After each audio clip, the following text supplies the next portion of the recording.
హృదయము అన్నింటికంటే మోసకరమైనది. The heart is deceitful above all things. అన్నిటికంటే మోసకరమైనదట మన హృదయం అట. ఎందుకంటే మన ఆలోచనలు మొదలయ్యేదే మన హృదయం నుంచి. మనం మాట్లాడే విధానం కావచ్చు, మన ఆలోచించే విధానము, మన ప్లాన్ ఆఫ్ యాక్షన్స్, ఇవన్నీ కూడా మన హృదయం నుంచే మొదలవుతాయి. ఇప్పుడు ఫర్ ఎగ్జాంపుల్ మన శరీరంలో లివరు, కిడ్నీ వాటికి ఆలోచించే శక్తి ఉండదు. సో వాటికి ఎమోషన్స్ ఉండవు. కానీ మన హృదయానికి దేవుడు ఒక ఎమోషన్స్ పెట్టాడు. సో ఏది కూడా మన హృదయం నుంచే. మంచి రావాలన్నా మన హృదయం నుంచే, చెడు రావాలన్నా మన హృదయం నుంచే. సో చాలా మటుకు మనిషి పుట్టగానే ఎవరు చెడ్డవాళ్ళు కారు. కానీ ఈ లోకంతో స్నేహం చేసి వాళ్ళు కరప్ట్ అయిపోయి ఆ మనస్సుని కరప్ట్ చేసుకుంటున్నారు. ఇప్పుడు ఒక మనిషిని ద్వేషించాలంటే ఫస్ట్ హృదయం నుంచే స్టార్ట్ అవుతుంది.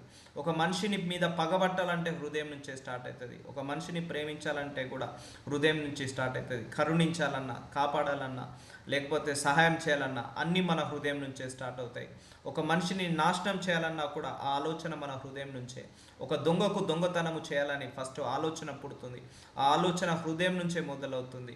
సో మన మనసే మనల్ని ఎలా మోసపరుస్తుంది అనే అంశం మీద దేవుడు మాట్లాడబోతున్నాడు. సో కానీ హృదయం అన్నిటికంటే మోసకరమైనది. కానీ దేవుడు ఏమంటున్నాడు? శుద్ధ హృదయం గల వారు ధన్యులు, దేవుణ్ణి చూస్తారంటారు.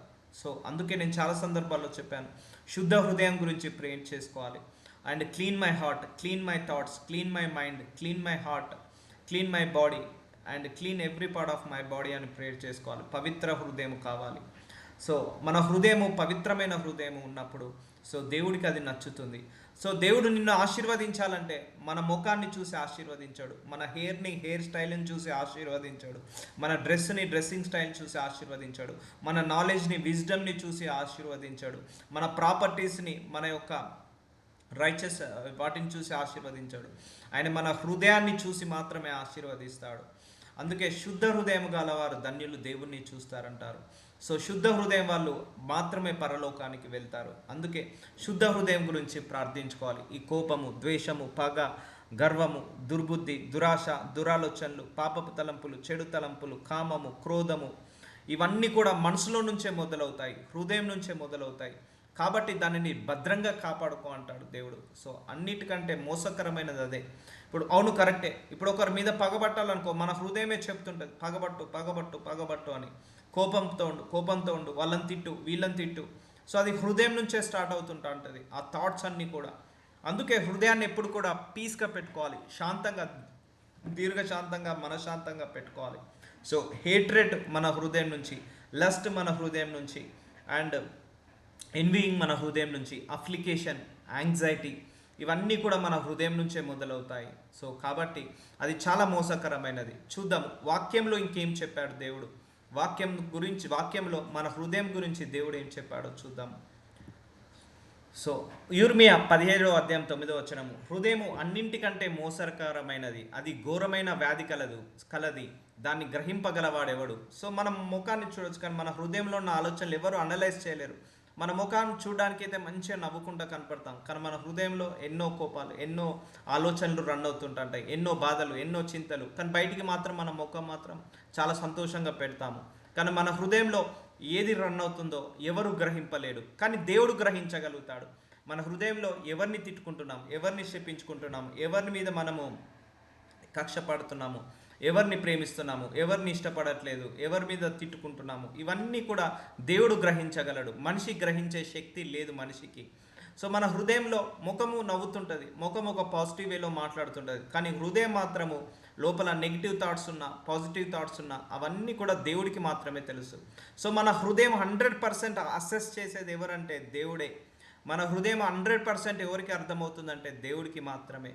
సో మన హృదయమే మనల్ని మోసపరుస్తుంది చాలా సందర్భాల్లో. అది ఎలాగో నేను చెప్తాను. అది ఘోరమైన వ్యాధి కలదు. సో మనం BP, sugar, thyroid, cholesterol, cancers ఇవి వ్యాధి అనుకుంటాము, కానీ మన హృదయంలో నుంచి పుట్టే కొన్ని ఆలోచనలే ఘోరమైన వ్యాధి. సో ఎగ్జాంపుల్ అసూయ అది ఘోరమైన డిసీజ్. దాంట్లో అది నువ్వు ఎక్స్రే స్కానింగ్లో కూడా కనపడదు ఆ అసూయ అనే వ్యాధి. లేకపోతే నీవు సిటీ స్కాన్లో కానీ బ్లడ్ రిపోర్ట్స్లో ఎక్కడ కనపడదు, దానికి మెడిసిన్ కూడా ఉండదు. అసూయ అది ఘోరమైన వ్యాధి. అంటే రోగం, జబ్బులు నయము లేని జబ్బు, అది జబ్బులు ఏంటిది, నయం లేని రోగం అది. అండ్ మెడిసిన్ లేని రోగము అసూయ, ద్వేషము, పగ, కక్ష సాధింపు, ఇవన్నీ కూడా రోగముతో సమానము. సో ఇవన్నీ కూడా ఎక్కడి నుంచి పుడుతున్నాయి? మనసులో నుంచే పుడుతున్నాయి. అందుకే రిలీజ్ చేసేయాలి. సో నీకు ఒకరి వల్ల ప్రాబ్లం వస్తుంది, నీ ఆత్మీయ జీవితం పాడవుతుంది, నీకు ఒకరి ఆలోచనల వల్ల నీకు ప్రాబ్లం అవుతుంది అంటే just stay away from them.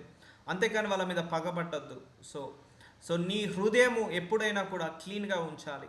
So ఆ హృదయంలో ఎవరైనా ద్వేషం ఉంచే వాళ్ళు ఉంటే వాళ్ళను దూరం పెట్టాలి. నాకు కూడా ఎవరైనా వచ్చి వాళ్ళ గురించి వీళ్ళ గురించి ద్వేషం ఇచ్చేలాగా, నాకు హేట్రెడ్ పెరిగేలాగా ఎవరైనా మాట్లాడారనుకోండి, I will disconnect with them. నేను వాళ్ళతో డిస్కనెక్ట్ అవుతుంటాను. ఎందుకంటే ఎండ్ ఆఫ్ ది డే మన హృదయం మనకి ఇంపార్టెంట్. ఎందుకంటే ఇక్కడ నుంచి అన్నీ స్టార్ట్ అవుతుంటాయి. కాబట్టి హృదయాన్ని ఎప్పుడు కూడా ప్యూరిటీగా పెట్టుకోవాలి, పవిత్రంగా పెట్టుకోవాలి, పరిశుద్ధంగా పెట్టుకోవాలి, నీతిగా పెట్టుకోవాలి. ఇవన్నీ కూడా హృదయం నుంచే మొదలవుతాయి. ఒక దొంగతనం చేయాలంటే ఫస్ట్ ఆలోచన హృదయం నుంచే మొదలవుతుంది. ఒక వ్యక్తి వ్యభిచారం చేయాలంటే అది హృదయం నుంచే మొదలవుతుంటుంది. ఒక వ్యక్తి ఇతరులది ఆశించాలంటే అది హృదయం నుంచే మొదలవుతుంటుంది. ఒక వ్యక్తి పగబట్టాలన్న అది హృదయం నుంచే మొదలవుతుంటుంది. సో వీటన్నిటి కూడా వ్యాధితో సమానం అంటున్నాడు. నీ అసూయ పెద్ద డిసీజ్, అది డాక్టర్లు కూడా నయం చేయలేని వ్యాధి అది అసూయ అనేది. కక్ష సాధింపు అండ్ హేట్రెడ్, ద్వేషించడం, పగబట్టడం, ఇవన్నీ కూడా రోగాలతో సమానము.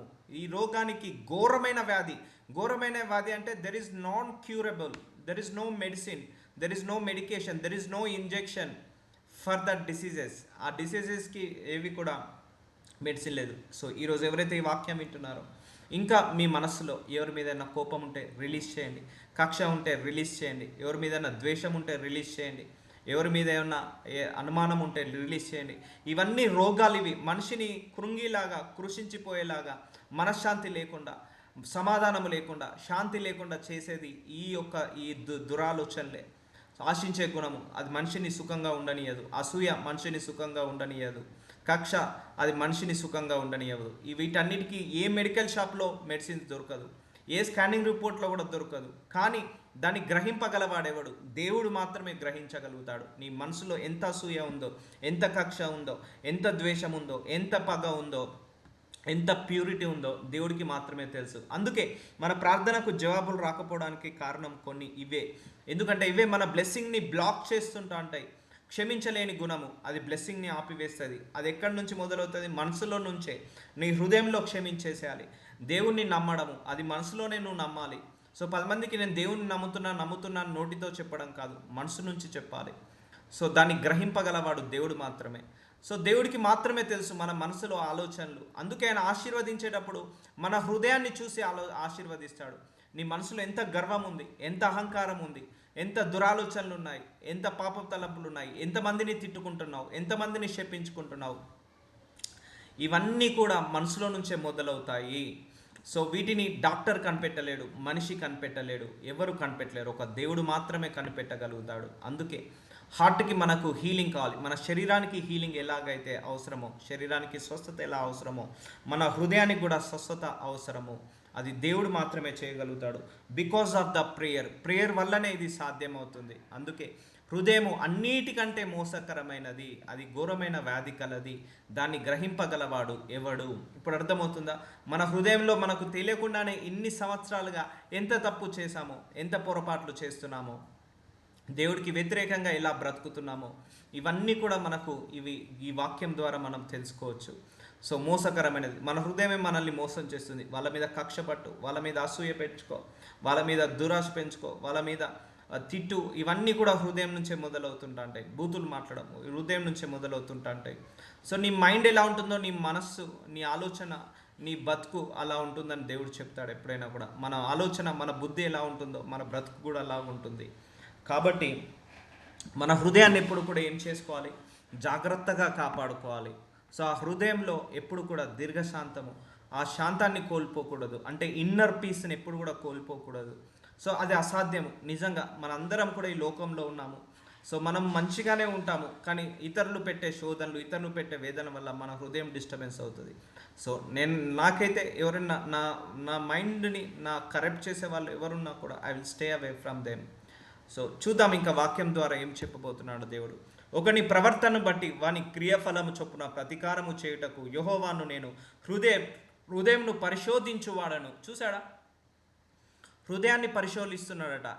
ఒకటి ప్రవర్తనను బట్టి. సో మన ప్రవర్తన తెలుసు, మన నడక, మన నడవడిక, మన ఆలోచన, మన మాట్లాడే విధానము, మనము ఎవరిని తిట్టుకుంటున్నాము, ఎవరిని శపించుకుంటున్నాము మనసులో, ఇవన్నీ కూడా దేవుడికి తెలుసు. అందుకే ఇక్కడ ఏమన్నాడు, దానిని గ్రహింపగలవాడెవడు, మన హృదయాన్ని గ్రహింపగలవాడెవరు. ఇప్పుడు నేను మాట్లాడుతున్నా, నా మనసులో ఏం రన్ అవుతుందో మీరు చెప్పలేరు, మీరు మనసులో ఏముందో నేను చెప్పలేను.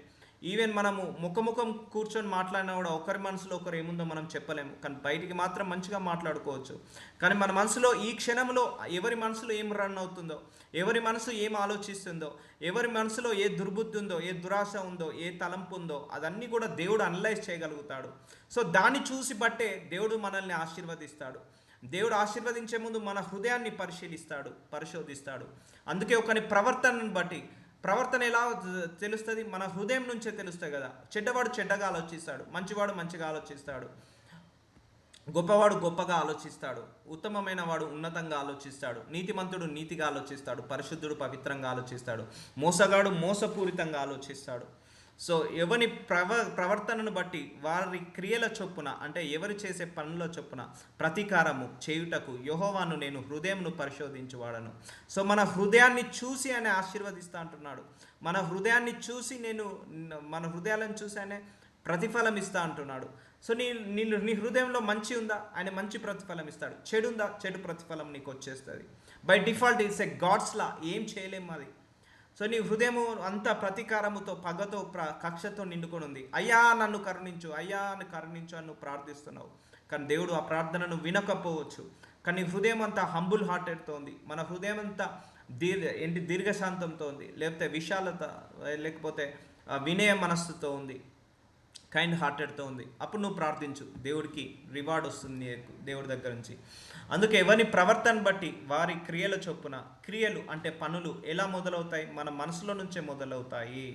ఒక మంచి చేయాలంటే నీ మనసులో నుంచే ఆలోచన మొదలవుతుంది. ఒక చెడు చేయాలంటే నీ మనసులో నుంచే ఆలోచన మొదలవుతుంది. ఒకరికి కీడు చేయాలన్నా నీ మనసులో నుంచే ఆలోచన మొదలవుతుంది. ఒకరిది ఆశించాలన్నా నీ మనసులో నుంచి ఆలోచన.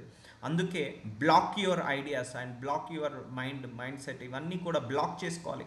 మన మనసు ఏదేదో ఆలోచిస్తుంటా ఉంటుంది, ఎవరినెవరినో శపిస్తుంటా ఉంటుంది, ఎవరెవరినో తిట్టుకుంటుంటా ఉంటుంది, 20-30 సంవత్సరాల క్రితం విషయాలను కూడా గుర్తు చేసుకొని బాధపడుతుంటుంది.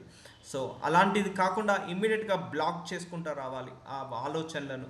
ఐ రిబ్యూక్ దట్ థాట్ అని ప్రేయర్ చేసుకోవాలి. I reject that thought, I delete that thought అని ప్రేయర్ చేసుకోవాలి. ఫర్ ఎగ్జాంపుల్, మనం కూర్చున్నాము, ఒక ఆలోచన వస్తుంది మనసులోకి, ఏమని, ఇతరులను ఆశించేది. సో దేవుడు ఏం చెప్పాడు, ఇతరులను ఆశించద్దు. సో దానికి వాక్యానికి విరుద్ధంగా ఆలోచన వస్తుంది. సో అప్పుడు ఏం చేయాలి, నాకు వాక్యానికి విరుద్ధంగా వచ్చే ఈ ఇతరులను ఆశించే గుణము నాలో నుండి వెళ్ళిపోనుగా, కానీ ప్రవచిస్తున్నాను, ప్రార్థించుకొని అలా బ్లాక్ చేసుకోవాలి. సో అలాగా మనల్ని మనము కొన్ని థాట్స్ని కూడా ప్రేర్ చేసుకొని ఆపేసుకోవాలి. అయ్యా నాకు దుర్బుద్ధి వస్తుంది యేసయ్యా, ఆ దుర్బుద్ధి రాకుండా ఆ ఆలోచనను ఆపివేయండి. అయ్యా నాకు ఆ యొక్క చెడు తలంపులు వస్తున్నాయి ప్రభువా, ఆ చెడు తలంపులు రాకుండా ఆపివేయండి అని ప్రార్థించుకోవాలి. అప్పుడు నువ్వు వాటిని జయించగలుగుతావు. సో ఎవరి ప్రవర్తనను బట్టి వారి క్రియాఫలము చొప్పున ప్రతీకారము చేయుటకు యెహోవాను నేను హృదయంను పరిశోధించువాడను, అంతరంద్రియములను పరీక్షించువాడను. చూసారా, పరీక్షిస్తున్నాడట. ఎక్కని, మన ముఖాన్ని పరీక్షించట్లేదు, మన కిడ్నీ లివర్ని పరీక్షించట్లేదు, మన హృదయంలో ఉన్న ఆలోచనలను, మన మైండ్ సెట్, వీటన్నిటిని కూడా ఆయన ఎగ్జామిన్ చేస్తున్నాడు, పరిశీలిస్తున్నాడు. ఒక జూమ్లో క్లోజప్ చేసి మరి చూస్తున్నాడట దేవుడు. ఎందుకంటే దేవుడికి మన యాక్సెస్ ఉంది, మన హృదయానికి. ఏ మనిషి కూడా పసికట్టలేడు. మనిషి హృదయంలో మన ముఖం మీద ఉన్నది చూడగలుగుతాం, కానీ మనసు లోపల ఉన్నది ఎవరు కూడా పసికట్టలేరు. సో మనందరికీ ఆ అనుభవం ఉంది. ఏ మనిషి ఏం ఆలోచిస్తాడో తెలియదు, ఎలా ఆలోచిస్తాడో తెలియదు, ఎప్పుడు వాడి ఆలోచనలు మారుతాయో తెలియదు. సో ఎప్పుడు మనసు మారుతుందో తెలియదు, మనిషి మారుతాడో తెలియదు. So we got all the experience in our life.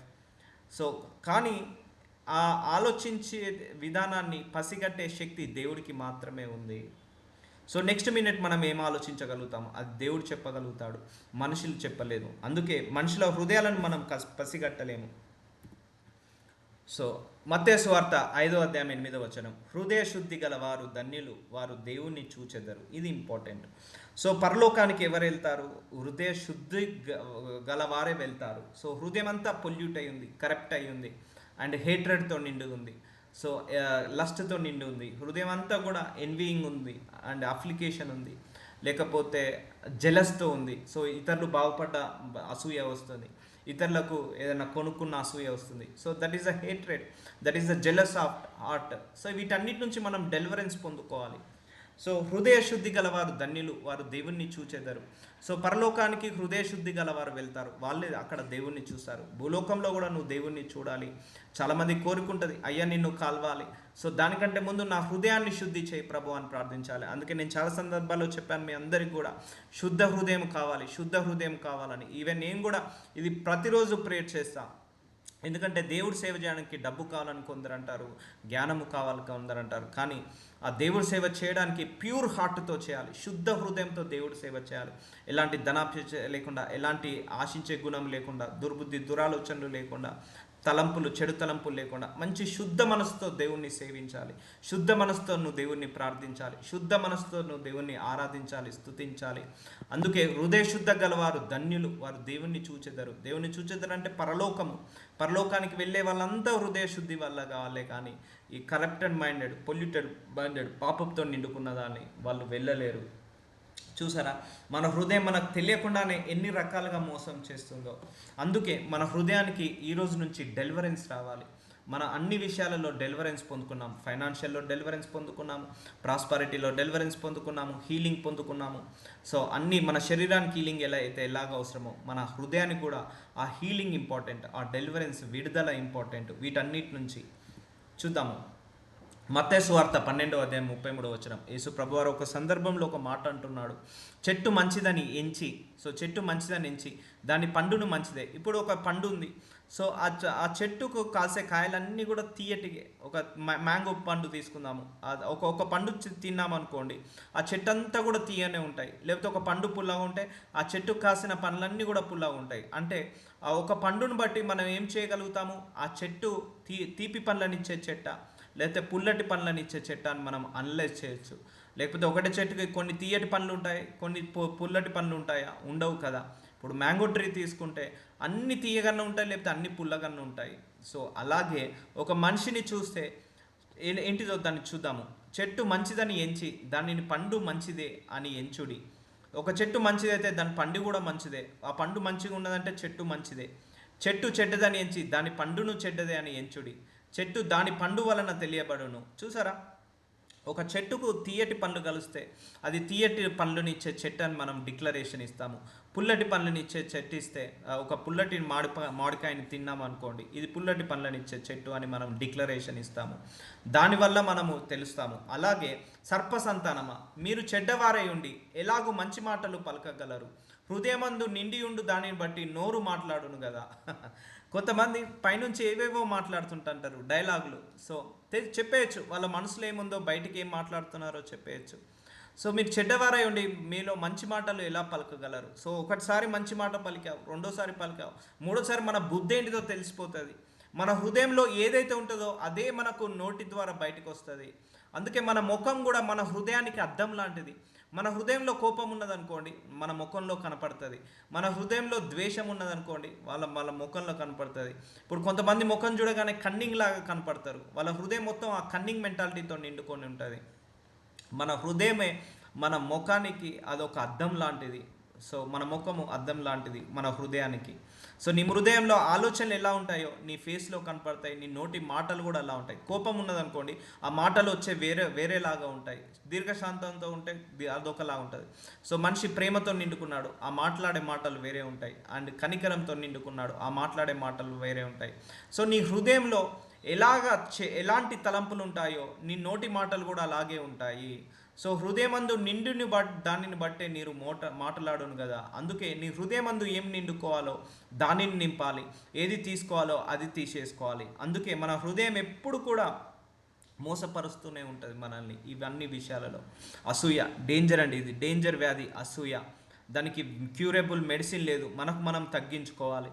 And ద్వేషించడము, పగబట్టడము, కక్ష సాధించడం, ఇవన్నీ ఘోరమైన వ్యాధులు. ఇవన్నీ మన హృదయం నుంచి పుడతాయి. ఎక్కడ మెడికల్ షాప్లో ఒక మెడిసిన్ దొరకదు వీటికి, ఏ డాక్టర్ కూడా అనలైజ్ చేయలేడు, ఏ సిటీ స్కాన్, ఎంఆర్ఐ స్కాన్, ఏ రిపోర్ట్స్లో కూడా నువ్వు గ్రహించలేవు ఈ యొక్క రోగం యొక్క తాలూకా లక్షణాలు. సో అదొక దేవుడి వల్లనే సాధ్యము. అది ప్రార్థన అనే మెడిసిన్ ద్వారానే మనం విడుదల పొందుకోగలుగుతాము. అందుకే సర్పసంతానమా, మీరు చెడ్డవారై ఉండి ఎలాగూ మంచి మాటలు పలుకుతారు. హృదయమందు నిండి ఉండు దానిని బట్టి నోరు మాట్లాడను కదా. సో హృదయంలో ఏదైతే నిండుతుందో అదే మన నోరు మాట్లాడుతుంది. సజ్జనుడు తన మంచి ధననిధిలో నుండి సద్విషయములను తెచ్చును.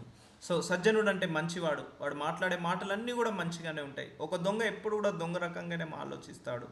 ఒక ఒక ఒక మోసగాడు వాడు మాటలన్నీ కూడా మోసలాగా ఉంటాయి.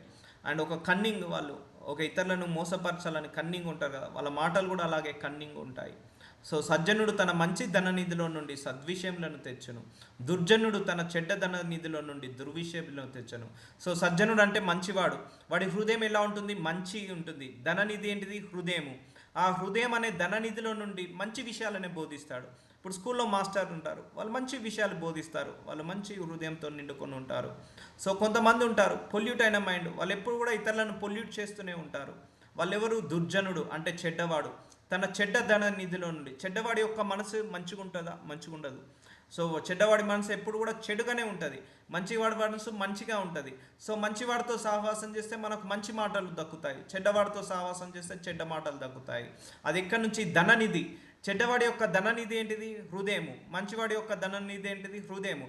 ఆ హృదయంలో ఏముంటుంది? చెడ్డవాడిలో చెడు అనే ధననిధి ఉంటుంది ఆ హృదయంలో. మంచివాడికి మంచి అనే ధననిధి ఉంటుంది హృదయంలో. సో దుర్విషయములను తెచ్చును. సో చెడ్డవాడేమో చెడ్డ మాటలు చెప్తుంటా అంటాడు, మంచివాడేమో మంచి మాటలు చెప్తుంటా అంటాడు. సో అది ఎలా డిసైడ్ అవుతుంది? మన హార్ట్ డిసైడ్ చేస్తుంది. అంటే వాళ్ళ హార్ట్ డిసైడ్ చేస్తుంది ఎవరు మంచి ఎవరు చెడు అనేది. ఆ మాట్లాడే మాటలు, ఆలోచించే విధానం బట్టి మనము డిసైడ్ చేయొచ్చు.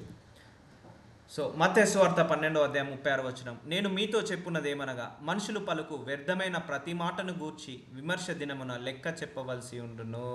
సో ఒక జడ్జిమెంట్ డే వస్తుంది. ఆ రోజు మనిషి పలికే ప్రతి మాటకు కూడా మనం ఏం చేయాలట? కౌంట్ ఇవ్వాలట దేవుడికి. సో విమర్శ దినమున మాటను గూర్చి లెక్క చెప్పవలసి ఉండును. అందుకే నీ హృదయము క్లీన్గా పెట్టుకో, మాటలు కూడా క్లీన్గా వస్తాయి. హృదయంలో ఏంటిది? పరిశుద్ధత పెట్టుకో, మాటలు కూడా పరిశుద్ధంగా వస్తాయి. హృదయము సంతోషంగా పెట్టుకో, నీ మాటలు కూడా అలాగే ఉంటాయి. అలాగే హృదయంలో కోపం పెట్టుకున్న, అసూయ పెట్టుకున్న, ద్వేషం పెట్టుకున్న నీ మాటలు కూడా అలాగే వస్తాయి. కాబట్టి నువ్వు మాట్లాడే ప్రతి మాటకు నువ్వు నాకు కౌంట్ అప్ప చెప్పాలంటున్నాడు దేవుడు. చూసారా మన హృదయం మనకు తెలియకుండానే ఎంతగా మోసపరుస్తుందో మనందరినీ కూడా. సో ఈరోజు మనందరికీ వాక్యం ప్రత్యక్షమైంది. ఈ వాక్యం ద్వారా మనందరం ఏం చేయాలి? డెలివరెన్స్ పొందుకోవాలి. ఎస్, మనందరం శరీరంలో ఉన్నాము, అందరం ఏదో ఒక విషయంలో తప్పు చేసిన వాళ్ళమే, తప్పు చేస్తాము కూడా. బట్ ఆ తప్పుకి పశ్చాత్తాపం అడిగినప్పుడు దేవుడు క్షమించేస్తాడు. ప్లస్ మనం చేయాల్సిన ప్రయత్నం మనం చేయాలి. ఎస్, 100% అసాధ్యమే, కానీ 100% సాధ్యం కూడా అవుతుంది మనం కష్టపడ్డప్పుడు. మేబీ ఇప్పటి నుంచి ట్రై చేస్తే ఒక 5 ఇయర్స్కో 10 ఇయర్స్కో మనము వీటన్నిటిలో డెలివరెన్స్ పొందవచ్చు. అయ్యా నేను మారాలనుకుంటున్నాను, నా హృదయంలోకి ఎలాంటి దుర్బుద్ధి, దురాశ, పాపపు తలంపులు, చెడంపు తలంపులు రావద్దు నాయన. అయ్యా నా హృదయం ఎలా ఉంటుందో నా నోటి మాటలలో వస్తాయి. అయ్యా నీ ముందు నేను శుద్ధ హృదయాన్ని దయచేయండి, నీ ముందు నాకు ప్యూర్ హార్ట్ని నాకు దయచేయండి, పవిత్రమైన హృదయాన్ని నాకు దయచేయండి అని ప్రార్థించుకున్నప్పుడు మేబీ ఈరోజు కాకపోవచ్చు, మేబీ 1 ఇయర్ పట్టకపోవచ్చు, 3 ఇయర్స్ కావచ్చు, 5 ఇయర్స్, ఏదో ఒక రోజుకైనా, ఆఖరికి మనం చనిపోయే లోపైనా ఒక్క క్షణం ముందు మనం మారినా చాలు. సో ఎందుకంటే కంటిన్యూస్ ప్రాసెస్, ఇది ఒక్క రోజుతో పోయేది కాదు. సో బైబిల్లో ఏది కూడా మనం ఏ ఒక్క రోజుతో డిక్లేర్ చేసేది కాదు. ప్రతిరోజు లర్నింగే మనకు, ప్రతిరోజు శ్రమలు వస్తాయి, ప్రతిరోజు ఏదో ఒక విషయంలో తప్పిపోతాం, ఏదో ఒక విషయంలో పొరపాట్లు చేస్తుంటా అంటాం. బట్ ప్రార్థించుకొని మనము దేవుడిని ఎదిగి మనం ముందరికెళ్ళి మళ్ళీ అదే తప్పు చేయకుండా వెళ్తూ ఉండాలి. అందుకే వ్యర్థమైన మాటను గూర్చి విమర్శ దినమున లెక్కప్పవలసి, నీ మాటలను బట్టి నీతిమంతుడు అని తీర్పు నొందుదువు, నీ మాటను బట్టి అపరాధివని తీర్పు నొందుదువు. చూసారా, మన నోటి మాటలు బట్టి డిసైడ్ చేయొచ్చు. కొంతమంది వాళ్ళు మాట్లాడే మాటలను బట్టి మనం చెప్పగలుగుతాము, వాడు అల్లరి వాళ్ళ, చిల్లర వాళ్ళ, లేకపోతే మాసా, క్లాసా, లేకపోతే నీతిమంతుడా, అవినీతిమంతుడా, పరిశుద్ధుడా, అపరిశుద్ధుడా, నోటి మాటలను బట్టే చెప్పగలుగుతావు. ఆ నోటి మాటలు ఎక్కడి నుంచి వస్తుంది? మంచివాడికేమో మంచి హృదయం అనే ధననిధి నుంచి వస్తుంది, చెడ్డవారికి చెడు ధననిధి అనే హృదయం నుంచి వస్తుంది ఆ మాటలు. సో వీటన్నిటి కూడా దేవుడు ఒకరోజు కౌంట్ అడుగుతాడు. నువ్వెందుకు వాళ్ళని తిట్టావు, వాళ్ళెందుకు నువ్వు ఆడిపోసుకున్నావు, ఎందుకు విమర్శించావు? సో నోటి మాటలు. సో ఎందుకంటే ఇవన్నీ మన బ్లెస్సింగ్ని బ్లాక్ చేస్తున్నాయి. ఎందుకంటే దేవుడు ఆశీర్వదించే ముందు హృదయాన్ని పరిశీలిస్తాడండి, హృదయాన్ని పరిశీలిస్తాడు. సో ఆ రోజు దావీదుని హృదయాన్ని పరిశీలించి రాజుగా చేశాడు, అబ్రహాంని హృదయాల్లో పరిశీలించాడు. సో ఆయనకు తెలుసు మన లోపల ఎంత అసూయ ఉంది, ఎంత మన ఫీవర్ వచ్చినప్పుడు 101, 102, 103 అని మనం మెజర్ చేస్తాం చూసావా మిషన్ పెట్టి. సో దేవుడి దగ్గర తెలుసు ఆయనకు మన లోపల ఎంత అసూయ ఉంది, ఎంత కక్ష ఉంది, ఎంత మంచితనం ఉంది, ఎంత సానుభూతి ఉంది, ఎంత ప్రేమ ఉంది, ఎంత హేట్రెడ్ ఉంది, ఎంత పగ ఉంది, ఎంత ప్రతీకారం ఉంది, ఎంతగా అది ఉంది. సో అవన్నీ కూడా ఏంటిది దేవుడికి అనలైజ్ చేస్తాడు. సో నిన్ను ఆశీర్వదించే ముందు ఆ యొక్క మనస్సును చూసి ఆశీర్వదిస్తాడు దేవుడు. ఎప్పుడైనా కూడా మనస్సాక్షిని, ఆ శుద్ధ హృదయాన్ని చూసి ఆశీర్వదిస్తాడు. అందుకే శుద్ధ హృదయం కావాలని ప్రార్థించుకోవాలి ఎప్పుడు కూడా. So I will pray continuously for that. ఎందుకంటే ఈ లోకంలో ఉండి ఈ లోకంతో స్నేహం చేసి మన హృదయం అంతా కూడా పొల్యూట్ అయిపోయింది, కరప్ట్ అయిపోయింది. But God is good, God is merciful. So God is forgiver. So he will forgive all our mistakes. ఈరోజే మనం మోకరించి నా శుద్ధ హృదయాన్ని దయచేయండి, cancel all my evil thoughts and cancel all evil words which I spoke against to the other people. నేను ఇతరులకు వ్యతిరేకంగా మాట్లాడిన ప్రతి వ్యతిరేక మాటలన్నిటిని కూడా క్యాన్సిల్ చేయనప్పుడు దేవుడు క్యాన్సిల్ చేస్తాడు. ఆ హృదయంలో ఉన్న కక్షను తీసే ప్రభు, అసూయను తీసే ప్రభు అన్నప్పుడు తీసేస్తాడు. సో శుద్ధ హృదయము చెప్పాలంటే ఇది కూడా ఒక బ్యూటిఫుల్ గిఫ్ట్. మనం ధనం గురించి ప్రార్థించుకుంటాం, ఐశ్వర్యం గురించి ప్రార్థిస్తాము, ఎడ్యుకేషన్ గురించి ప్రార్థిస్తాము, క్వాలిఫికేషన్ గురించి ప్రార్థిస్తాము. ఇవన్నీ భూలోక సంబంధమైనది. కానీ ఈ ఎడ్యుకేషన్ కావచ్చు, ఈ ధనము కావచ్చు, ఇవేది కూడా నిన్ను పరలోకాన్ని చేర్చదు. నీ ప్రాపర్టీస్ పరలోకాన్ని చేర్చదు. నీ యొక్క జాబు ప్రమోషన్ని పరలోకాన్ని చేర్చదు. సో ఈ శుద్ధ హృదయం చూసారా, ఇదే మనల్ని పరలోకానికి తీసుకెళ్తుంది. అందుకే మనల్ని ఆశీర్వదించే ముందు ఆయన హృదయాన్ని పరిశోధిస్తాను అని అంటాడు దేవుడు. So what a beautiful ceremony. So మత్తయి సువార్త 15:17 నోటిలోనికి పోవునదంతయు కడుపులో నుండి బహుర్భూమిలో విడవబడును గాని నోట నుండి బయటికి వచ్చినవి. సో మనం ఫ్రూట్స్ తింటాము, ఆకలేనని వెజిటేబుల్ తింటాము, అంటే బయట నుంచి మనం లోపలికి తింటాము. సో దానివల్ల నీకు ఏ ప్రాబ్లం కాదు. సో నీకు ఏం ప్రాబ్లం కాదు, నువ్వు తినే ఫ్రూట్స్ వల్ల, తినే వెజిటేబుల్స్ వల్ల నీకు ఎలాంటి ప్రాబ్లం రాదు. సో నోట నుండి బయటికి వచ్చినది అంటే నీ నోట్లోంచి బయటికి వచ్చేది ఏంటిది? మాటలు. అవి ఎక్కడి నుంచి వస్తాయి? హృదయంలో నుండి వచ్చును. నోట నుండి బయటికి వచ్చినవి హృదయంలో నుండి వచ్చును. ఇవే మనిషిని అపవిత్రపరచునని మీరు గ్రహింపరా. సో మనిషిని అపవిత్రపరిచేది ఏంటిది? నోటి మాటలు. ఆ నోటి మాటలకు సోర్స్ ఎక్కడ? టూల్ ఏంటిది? హార్ట్, మన హృదయము. అది ఎక్కడి నుంచి వస్తాయి మన నోటి మాటలు? మన హృదయంలో నుంచి రిలీజ్ అవుతుంటాయి. కాబట్టి ఇవే మనల్ని అపవిత్రపరుస్తాయి. సో పరలోకానికి పవిత్రులు వెళ్తారా, అపవిత్రులు వెళ్తారా? పవిత్రులు వెళ్తారు. పరిశుద్ధులు వెళ్తారా, అపరిశుద్ధులు వెళ్తారా? పరిశుద్ధులు వెళ్తారు. దేవుడు అపవిత్రులను ఆశీర్వదిస్తాడా, పవిత్రులను ఆశీర్వదిస్తాడా? సో ఇప్పుడు అర్థమవుతుందా? ఇతరులను కక్ష పడితే ఫస్ట్ నష్టపోయేది మనమే. ఇతరుల మీద అసూయ పడితే ఫస్ట్ నష్టపోయేది మనమే. ఇతరులను ద్వేషిస్తే ఫస్ట్ నష్టపోయేది మనమే. ఇతరులను ఫర్గివ్నెస్ చేయకపోతే, క్షమించకపోతే నష్టపోయేది మనమే. సో మన శత్రువు ఎక్కడున్నాడు? మన హృదయంలోనే మన శత్రువు. మన హృదయం మన శత్రువు. సో మన శత్రువు మనమే. సో బయటవాడు ఎవడు కాదు. సో బయటవాడు నిన్ను కక్ష పట్టినంత మాత్రాన ఏం కాదు. బయటవాడు నిన్ను కోపడ్డంత మాత్రాన నీకేం కాదు. అది వాళ్ళకే ప్రాబ్లం అవుతుంది. సో నువ్వు కక్ష పెట్టుకుంటే నీ inner side body, spirit, soul అన్నీ కూడా కరప్ట్ అవుతుంటా ఉంటాయి. మైండ్ కరప్ట్ అవుతుంటుంది, మనశ్శాంతి ఉండదు, ఏది ఉండదు. So who is your first enemy? Your heart is your first enemy. So who is your best friend? Your heart is your best friend. So I will treat like that only. So నాకు నేనే శత్రువు, నాకు నేనే మిత్రువు, నాకు నేనే స్నేహితుడిని. So నాకు నేనే గైడ్, నాకు నేనే ఏంటిది ఈ లోకంలో వెలుగుని. సో అలా నీలోనే సామర్థ్యం ఉంది. అది నువ్వు మంచి సామర్థ్యం మంచిగా ఉపయోగించుకోవచ్చు, చెడైతే చెడుగా ఉపయోగించుకోవచ్చు. ఒకరు ఉన్నారు, నా మీద కక్ష పడితే నాకు ఏమీ జరగదు. నేను ఒకరి మీద కక్ష పడితే అప్పుడు స్టార్ట్ అవుతుంది నాకు ఫాల్ డౌన్. సో అప్పుడు నేను అపవిత్రపరిచిపోతా. సో దానివల్ల ఏమవుతుంది? నా బ్లెస్సింగ్స్ బ్లాక్ అయిపోతున్నాయి. సో ఇప్పుడు నేను ఎవరి మీద కక్ష పట్టినా అది నా బ్లెస్సింగ్సే ఆగిపోతాయి. ఒకరి మీద నేను ఏంటిది క్షమించకపోతే నా బ్లెస్సింగ్సే ఆగిపోతాయి. ఒకరి మీద నేను ద్వేషపడిన, అసూయపడిన నా బ్లెస్సింగ్సే ఆగిపోతాయి. So I will treat like that. So ఎందుకు వాళ్ళ మీద కక్ష పడి వీళ్ళ మీద కక్ష పెట్టుకొని నా బ్లెస్సింగ్స్ నేను ఎందుకు ఆపుకోవాలి? నా బ్లెస్సింగ్స్ నేను ఎందుకు వదులుకోవాలి? సో ఎందుకు నేను ఎంజాయ్ చేయకుండా ఉండాలి?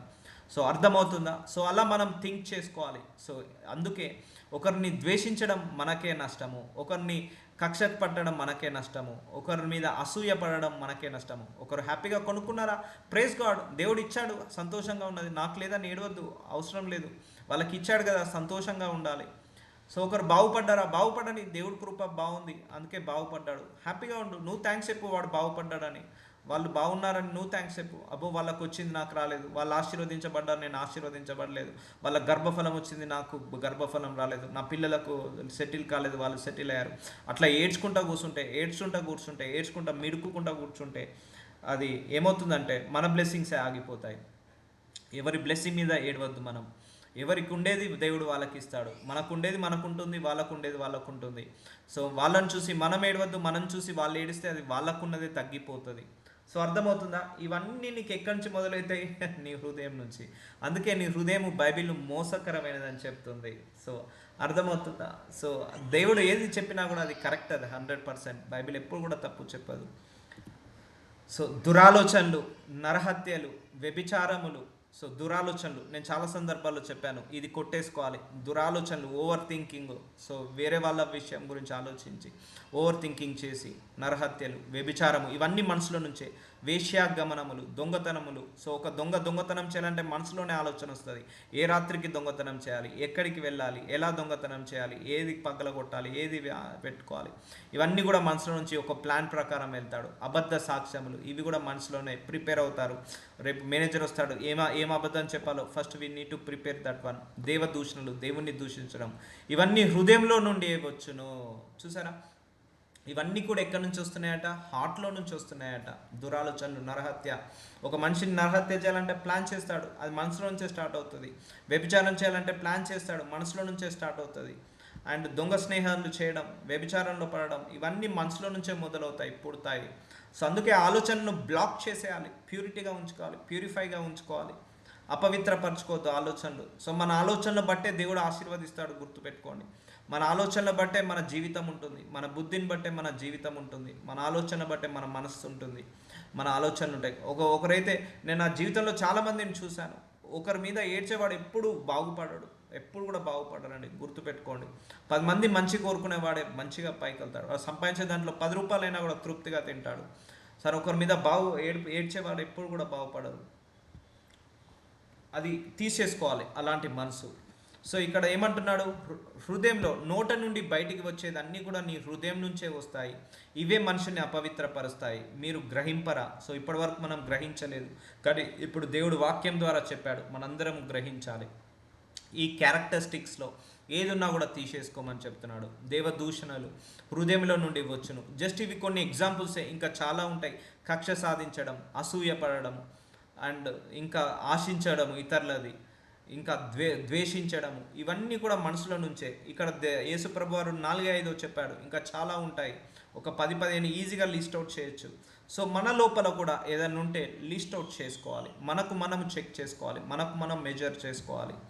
ఇవే మనుషుని అపవిత్రపరచును కానీ చేతులు కడుక్కొనక భోజనం చేయుట మనుషుని అపవిత్రపరచదని చెప్పాను. చేతులు కడుక్కోకుండా అన్నం తిన్నంత మాత్రాన నీకేమీ అపవిత్రుడు కావు. సో నీ మనసులో, నీ హృదయంలో నుంచి ఆలోచనల వల్లనే నువ్వు పవిత్రుడవా అపవిత్రుడవా దేవుడు డిసైడ్ చేస్తాడు.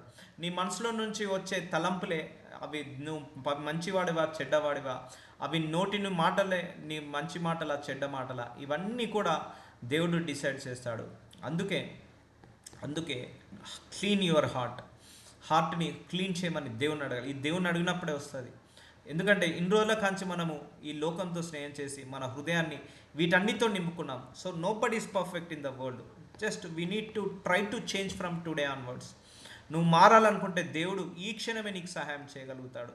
సో ఎప్పుడైతే మనము మారాలని మనం అనిపించినప్పుడు, సో అప్పుడే మొదలవుతుంది. ఏదైనా కూడా మన నుంచే మొదలవుతుందండి. సో ఏది కూడా మన నుంచే మొదలవుతుంది. మన మనసు లోపల మారాలని లేనప్పుడు దేవుడు కూడా ఏం చేయలేడు. నిజంగా చెప్తున్నా, ఒక మనిషి ముఖ్యమంత్రి అయ్యాడంటే వాళ్ళు పేరెంట్స్ చెప్పారనో లేకపోతే సొసైటీ చెప్పిందనే కాదు, వాళ్ళు ముఖ్యమంత్రి కావాలని తను అనుకున్నప్పుడే ముఖ్యమంత్రి అవుతాడు. ఒక మనిషి ప్రధానమంత్రి అవ్వాలనుకుంటే తనకు తానుగా అనుకుంటేనే ప్రధానమంత్రి అవుతాడు, అంతేకాని జనాలు ఫోర్స్ చేస్తే కారు. ఒక దైవజనుడు కూడా దైవజనుడు కావాలంటే తనకు తానుగా లోపల నుంచి పుష్ చేసుకుంటే కానీ దైవజనుడు కాలేదు. ఒక బిజినెస్ మ్యాగ్నెట్, లేకపోతే ఒక సెలబ్రిటీ, లేకపోతే ఒక ఫిల్మ్ స్టార్, లేకపోతే ఒక క్రికెట్ స్టార్, ఎవరైనా కూడా చూసుకోండి, మీరు భూలోకంలో ఎవరినైనా గమనించండి. సో వాళ్ళు నా అంత నేను బాగుపడాలి, నా అంత నేను స్వస్థత పడాలి, నా అంత నేనుగా మార్చుకోవాలి అనుకునేంత వరకు దేవుడు కూడా మనల్ని ఏం చేయలేడు. సో మనకు మనమే మార్చుకోవాలి. సో అది దేవుడి సహాయం ఉంటే జరుగుతుంది. అది మారాలని నీకు ఆశ కలిగినా చాలు, మారాలని ఆలోచన కలిగినా చాలు, మారాలని పశ్చాత్తాపడినా చాలు, దేవుడు ఆ పశ్చాత్తాపాన్ని, ఆ ఆశను, ఆ ఆలోచనను పట్టుకుంటాడు దేవుడు, దాని నుంచి మనల్ని నడిపిస్తాడు. సో అర్థమవుతుందా అండి? సో లోకమంతా ఎంత పుష్ చేసినా, నేను ఎన్ని రకాలుగా స్పీచ్లు చెప్పినా, మన లోపల నుంచి ఆ మార్పు రావాలని ఇంటెన్షన్ లేనప్పుడు, నేను మారాలన్న ఆ జ్ఞానము, ఆ తెలివి, లేకపోతే ఆలోచన లేనప్పుడు ఇక దేవుడు కూడా ఏమి చేయలేడు. సో అసలు యేసుప్రభు వారు కూడా చాలామంది దగ్గరికి వెళ్తాడు, ఆయన సొంత ఊరికి వెళ్తాడు, ఆయన అద్భుతాలు చేయాలని వెళ్తాడు, కానీ ఎవరు ఆయన నమ్మరు. సో ఎవరు కూడా పట్టించుకోరు. సో ఆయన అద్భుతాలు చేయకుండా వచ్చేస్తాడు. సో ఏదైనా కూడా నువ్వు నమ్మినప్పుడు, నువ్వు మారాలని నీ లోపల ఉన్నప్పుడే, ఒక మనిషి ఫస్ట్ క్లాస్ రావాలని వాళ్ళు వీళ్ళు అంటే కాదు, అతడికి ఫస్ట్ ర్యాంక్ రావాలని మనసులో దృఢ నిశ్చయం ఉన్నప్పుడే ఫస్ట్ క్లాస్ వస్తాడు. అందుకే మనోసంకల్పం, ఏ పని చేయాలన్నా మనోసంకల్పం బలంగా ఉండాలి. గుర్తుపెట్టుకోండి, ఇది మినిస్ట్రీ అయినా, జాబ్ అయినా, ప్రమోషన్ అయినా, ఇల్లు కట్టాలన్నా, పెళ్లి చేయాలన్నా, పిల్లల్ని పెంచి పోషించాలన్నా, లేకపోతే ప్రమోషన్ రావాలన్నా, లేకపోతే ఒక కుటుంబాన్ని కట్టాలన్నా, ఒక బిజినెస్ని స్టార్ట్ చేయాలన్నా, మన లోపల నుంచి ఆ మనోసంకల్పం గట్టిగా ఉంటేనే దేవుడు దాన్ని పట్టుకోగలుగుతాడు. ఏదైనా, ఎవరైనా పర్లేదు, మీరు ఇప్పటివరకు సక్సెస్ అయిన ప్రతి ఒక్కరిని చూడండి, వాళ్ళ లోపల నుంచి వచ్చే ఆ ఇంటెన్షన్ వల్లనే, వాళ్ళ లోపల నుంచి వచ్చే ఆ పుష్, హార్డ్ వర్క్ వల్లనే దేవుడు సహకరిస్తాడు. సో అందుకే ఈ వరల్డ్లో మొట్టమొదటి శత్రువు నీకు ఎవడంటే అది నువ్వే. నీ మొట్టమొదటి మిత్రుడు ఎవరంటే నువ్వే. నీకు విజయాన్ని ఇచ్చేది ఎవరంటే అది నువ్వే. నీ బెస్ట్ ఫ్రెండ్ ఎవరంటే నువ్వే. నేనైతే అదే అనుకుంటా, who is best friend in the world అంటే దట్స్ మీ. నాకు చిన్నప్పటి నుంచి నేను అదే అంటా. నాకు నేను ఓదార్చుకుంటా, నాకు నేను బలపడతా. సో నాకు బెస్ట్ కంపెనీ నాకు నేనే బెస్ట్ కంపెనీ. సో అందుకే నీ హృదయం ఆలోచనలు ఎప్పుడు కూడా గట్టిగా ఉండాలి, దృఢంగా ఉండాలి. సో దేవుడికి నచ్చినట్టుగా సింకేటట్టుగా ఉండాలి. పడిపోతాం కరెక్టే, ప్రార్థించుకున్నప్పుడు దేవుడు మళ్ళీ లేపుతాడు. So will continue tomorrow. Lord Jesus, I thank you so much for your mercy. Thank you so much for this word of God, my Lord. Really, it's a blessing ceremony, my Lord. ఈ వాక్యం ద్వారా మాతో మాట్లాడి మా హృదయాలను మరొకసారి clean చేశారు, మా హృదయాలను శుద్ధి చేశారు. ఏది కరెక్టో, ఏది రాంగో, ఏం ఆలోచిస్తున్నాం, ఏం ఆలోచించట్లేదు, ఇవన్నీ కూడా మాకు కళ్ళకు కట్టినట్టు చూపించి మా హృదయాన్ని మరొకసారి శుద్ధి చేసినందుకు thank you so much for this word of God, my lord. I pray. Amen. Amen.